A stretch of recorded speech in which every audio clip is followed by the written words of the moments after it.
Boses ng mamamayan, Gusto ko sana yung bilang estudyante. iba't ibang opinyon ng taong bayan. Ang gusto ko talagang Ating alamin sa Kalye Survey. Pag-ibig po. Kasi po, pwede ka po magkaroon ng pera sa kahit anumang parte ng buhay mo. Pero yung totoong pag-ibig po talaga mahirap yun makamit ng isang tao. Kaya mas binavalue ko po yung pag-ibig kaysa po sa pera. Pag-ibig po. Bakit? Hindi naman, kasi po hindi po makakatumbasan ng pera yung pag-ibig ng isang tao. Yun na po. Siyempre, pag-ibig. Uy, bakit? Siyempre, hindi naman masusukat ng pera o salapi yung pag-ibig eh. Siyempre, pagkadating sa relationship, siyempre kailangan mong pag-ibig kaysa sa pera. Pero pagka pera, parang ikli lang yung ano nyo, yung magiging toxic. Tas pagka pag-ibig po yung inuna bago yung pera, pwede pong mas tumagal at pwede naman pong mag-improve yung sa pera po. For me po is pag-ibig po.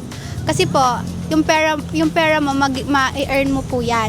Pero po yung pag-ibig po, hindi po. Kasi once lang po hindi po siya once. Pero po sa buhay niyo po, once niyo lang po kasi mararamdaman yung totoong pag-ibig. Pero po, yung pag-ibig po, andyan lang naman po yan. Nakakuha po natin sa family natin, sa friends. And ayun po, for me po, mas mahalaga po yung pag-ibig kaysa po sa pera. Pag-ibig po. Bakit? Siyempre po yung pinaka mahalaga sa lahat eh. Pag-ibig kaysa po sa pera. Pag-ibig po. Bakit? Kasi pag pera po kasi parang wala naman pong value.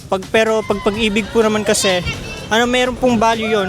And pwede mo po kasi may pagtulungan sa mga karelasyon mo.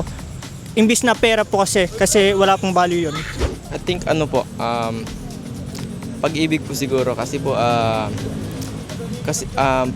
pag po kunyari may relationship ka po, pwede pong maging pwede ka din po dun sumaya. Kumbaga, meron ka pong kinakausap, ganun. Sa akin po both. Bakit? Kasi kung wala pong pag-ibig, kung walang pera, paano may bibigay yung gusto nung minamahal mo, ganun. Yun po. Pag-ibig po. Bakit? Kasi for me po, siya, parang kapag nagmamahalan kayo, parang nasasawalang bahala na yung ibang bagay.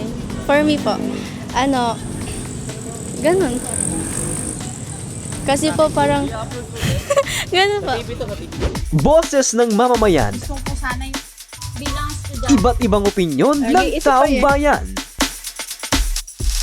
ang gusto ko talagang Ating alamin sa Kalye Survey.